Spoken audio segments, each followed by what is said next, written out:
The echo of laughter haunted me as I stood in the doorway of my childhood home, a place that had once been filled with warmth and love.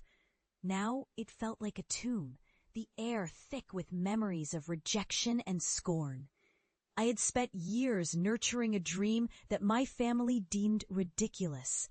I wanted to be a painter.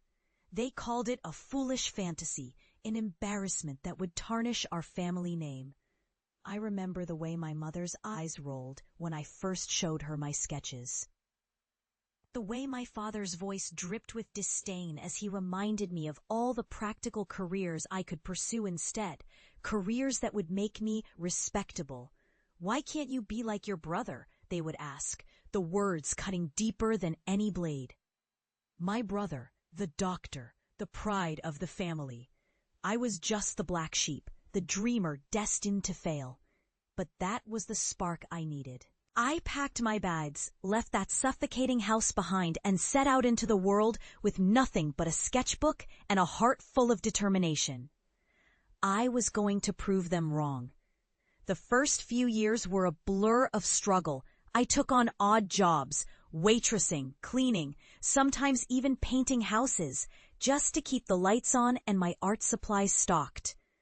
I painted in the dim corners of cramped apartments, the scent of turpentine mingling with the stench of doubt. There were nights I cried, wondering if I was merely chasing a mirage.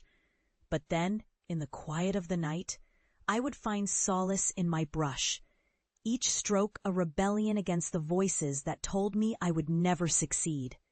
I submitted my work to galleries, often receiving rejection after rejection. Each no felt like a nail in the coffin of my dreams, but with every rejection I pushed harder. I began to find my style, a vibrant blend of emotion and rawness that spoke to the struggles I faced. I poured my heart into every canvas until one day it all changed. A small gallery in the city decided to showcase my work. I remember stepping into that space, my heart racing as I watched strangers connect with my art. Their eyes lit up with understanding, a reflection of my struggles. That night, I sold my first piece, a beautiful, chaotic explosion of color that captured the essence of my journey. The validation washed over me like a warm embrace.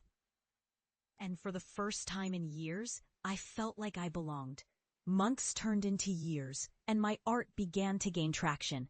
I was featured in larger exhibitions, my pieces hung in prestigious galleries, and collectors started to seek me out. I was no longer just a dreamer. I was an artist with a voice, a storyteller who painted the struggles and triumphs of life. I had built a name for myself, and I was proud. But as the success grew, so did the shadows of my past. I often thought about going back home, not for their approval, but to show them what I had become, to confront the very people who had mocked my dreams. That moment arrived unexpectedly, a rush of courage flooding through me as I drove the familiar roads back to my childhood home. I parked outside, the house looking smaller than I remembered. The laughter I had once dreaded echoed from inside. A family gathering, perhaps. My heart raced as I stepped onto the porch, the wood creaking beneath my weight. I knocked, my hand trembling. The door swung open, and there stood my mother, a look of surprise washing over her face. You're back?" she stammered, disbelief etching her features. "I am," I said, my voice steady, "and I have something to show you."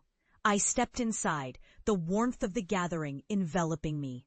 My family turned, their laughter dying in their throats as they took in the sight of me, different, transformed. I felt the weight of their gazes, a mixture of shock and confusion. "Why are you here?" my father asked, his tone cautious. "Because I wanted you to see this," I replied, pulling out my phone and showing them images from my latest exhibit. The vibrant colors, the intricate details, the emotions spilling from every canvas.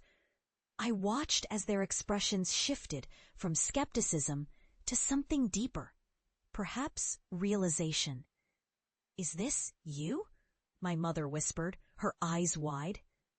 "Yes," I said, my heart pounding in my chest.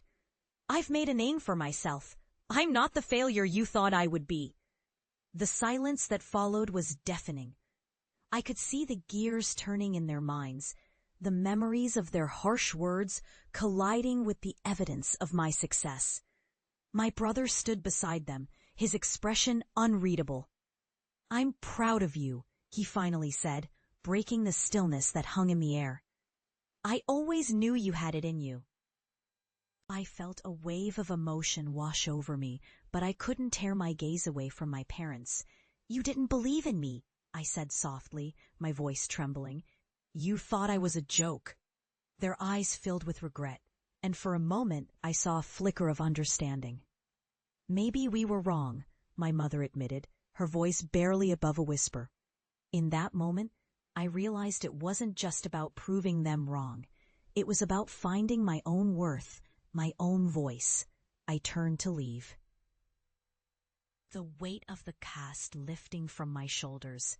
I'm back not for your approval, but to remind myself that I am enough. I will always pursue my dreams, no matter what anyone thinks. As I walked out, I felt lighter, a sense of closure washing over me. I had faced my family, confronted the past, and emerged victorious. I was no longer the little girl with a ridiculous dream. I was an artist, a creator, and I was just getting started.